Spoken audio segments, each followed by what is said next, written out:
Assalamualaikum warahmatullahi wabarakatuh. Bismillahirrahmanirrahim. Allahumma sholli wa sallim ala sayyidina Muhammadin wa ala alihi washabbihi asma'in nama ba'du.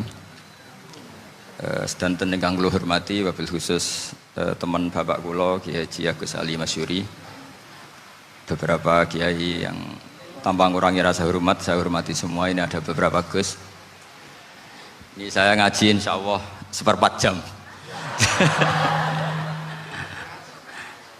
Seperempat jam nanti yang menghisap Gus Kausar berapa Gus?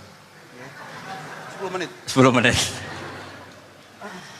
Begini, sebetulnya saya membela semua umat Islam itu ahlul jannah.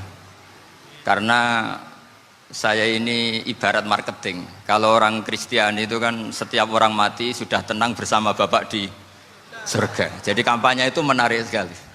Sementara kita sudah kiai, sudah imam masjid, sudah ulama, masih saja dikhawatirkan su'ul khotimah.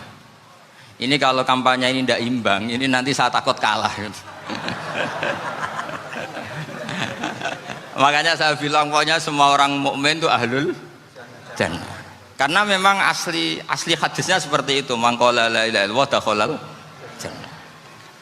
Bahwa kemudian ada beberapa kiai yang mungkin wataknya itu pesimis, kemudian bikin sekian aturan-aturan yang sebetulnya itu cerminan dari pesimisnya, terus akan-akan masuk surga itu susahnya bukan main. Nah itu saya tidak setuju karena tadi pasti kalah dengan kampanye sebelah yang setiap orang mati dibilang sudah tenang bersama Bapak apa? Di surga. Jadi ini penting. Terus kedua saya bilang agama ini sudah begitu baik. Masa kunci surga sudah dibocorkan miftahul jannah la ilaha illallah. Masa sudah pegang kuncinya nggak jadi masuk surga, itu kan aneh. Ya sudah masuk saja, tapi tidak usah minta bantuan saya, masuk aja, kan sudah pegang kuncinya. Terus ketiga, kenangan terburuk saya ketika jadi kiai itu gini, saya ada beberapa guru SD datang ke saya. Ini agak-agak masalah besar. Gus boleh enggak buka ujian nasional yang masih disegel? Semua guru bilang enggak boleh, itu kriminal kan. Ada satu guru yang bikin analogi agak kacau. Boleh saja. Wong ujian di kuburan saja dibocorkan para kiai enggak apa-apa. Itu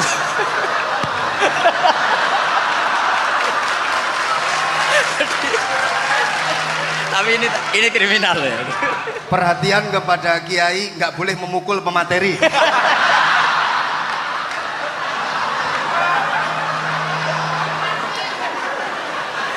Jadi tentu itu analogi yang salah kan. Marrobuka kan, Tuhan kamu siapa, Nabi kamu. Tuhan kamu siapa, Nabi kamu siapa, imam kamu siapa. Ini kan sudah dibocorkan oleh para kiai. Artinya apa? Nak raiso jawab kebablasan gitu. Terus guru ini berpikir kalau ujian akhirat sekrusial itu saja bisa dibocorkan, kenapa ujian nasional tidak boleh? Tentu ini kias yang salah, saya tidak ngajari seperti itu. Tapi saya ngajari ke kalian betapa mudahnya masuk surga. Kunci jawaban sudah dikasih, kunci pintu masuk sudah dikasih. Kok sampai tidak masuk, ini kebablasan. Paling salah gurunya. Jadi ini kenapa saya sering cerita orang mukmin semuanya itu min ahlil jannah, itu saya jamin. Sama tidak usah takut su'ul khotimah, tidak usah takut berlebihan seperti itu. Karena setahu saya, setidaknya saya mewakili ulama zaman ini. Rata-rata guru kita ini bermadzhab Syadzili dalam berkeyakinan berpikir tentang Allah. Di antara ini yang mulai saya ngomong serius, supaya tadi kan guyonannya sudah diambil Gus Reza sama Gus Kausar. Saya tahu kenapa mereka guyon. Kalau ngomong serius takut kalah sama saya.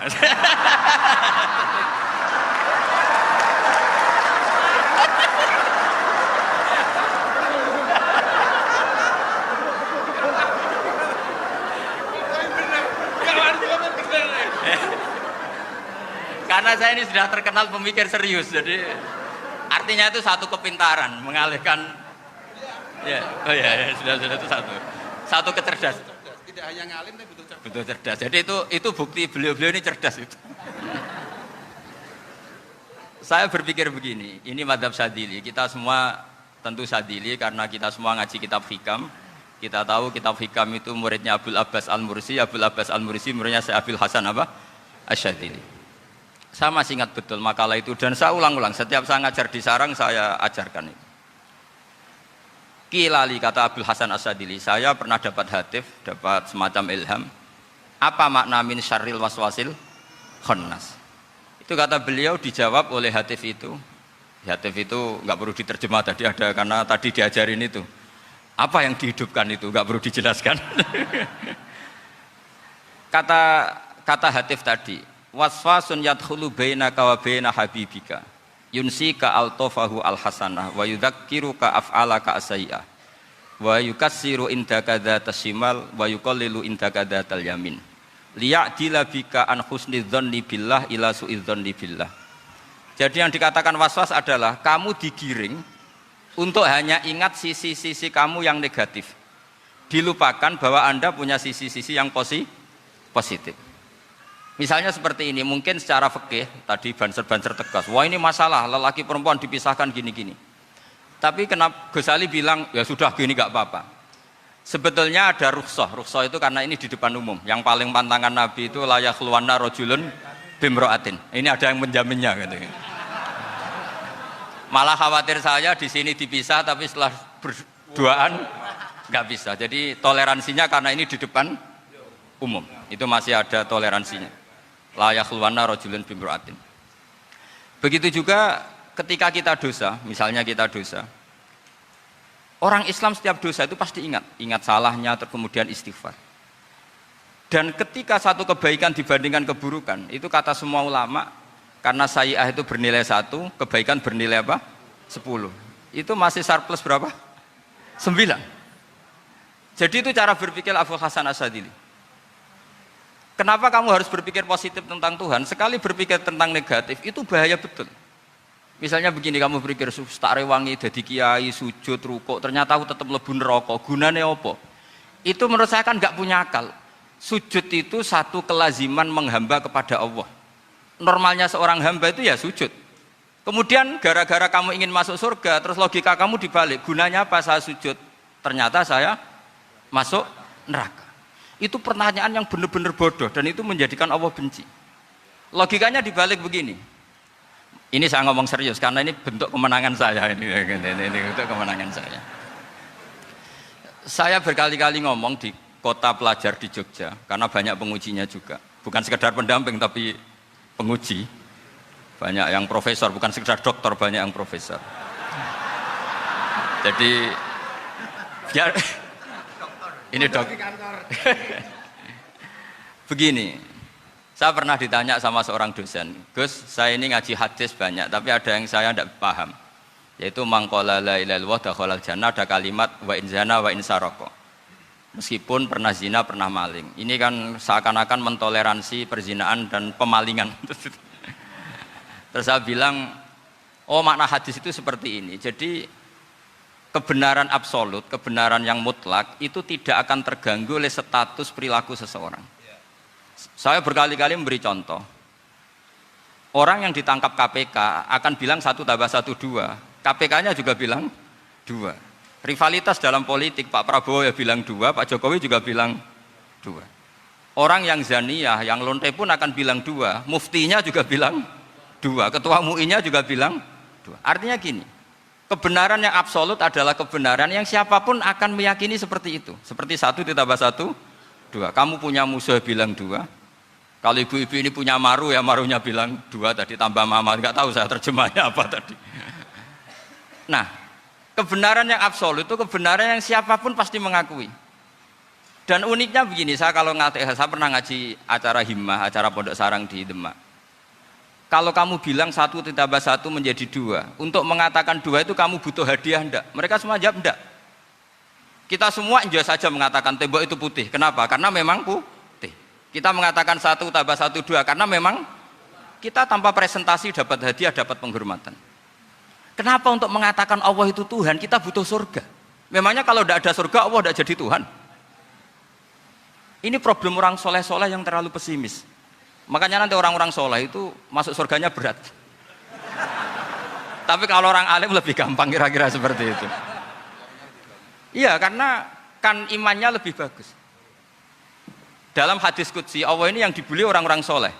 Laulam akhluk jannatan wala naron alam akun ahlan an uto'ah, dalam hadis qudsi itu. Kalau saja saya tidak menciptakan surga dan neraka, apa saya tidak jadi Tuhan yang perlu ditaati? Apa kalau kamu tidak saya kasih uang 1 juta terus bilang 1 tambah 1 11? Enggak kan? Tetap bilang berapa?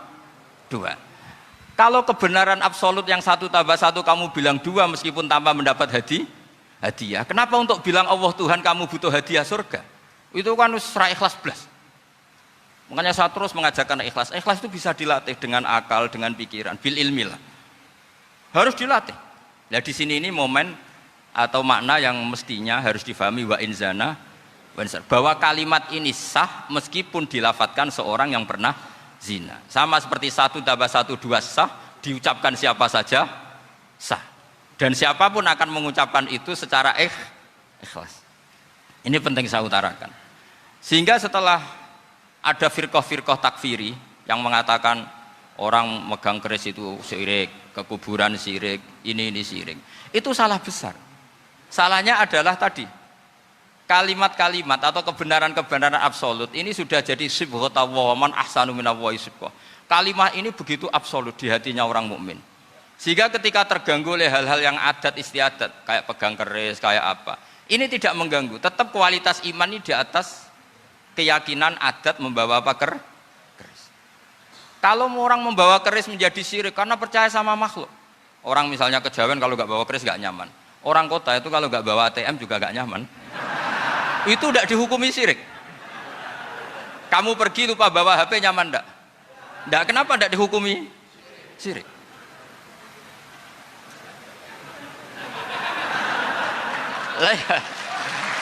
Jadi ini logika-logika. Jadi makanya ini Gus Reza boleh ngeritik saya itu berkali-kali bilang saya termasuk ulama yang mau bikin gerakan cangkem elek. Karena nanti kalau saya nisbatkan ke Rasulullah itu tidak pantas karena Nabi ahsanan nasi khalqaw wa khuluqa. Tapi saya siap jadi bempernya Rasulullah sallallahu alaihi wasallam.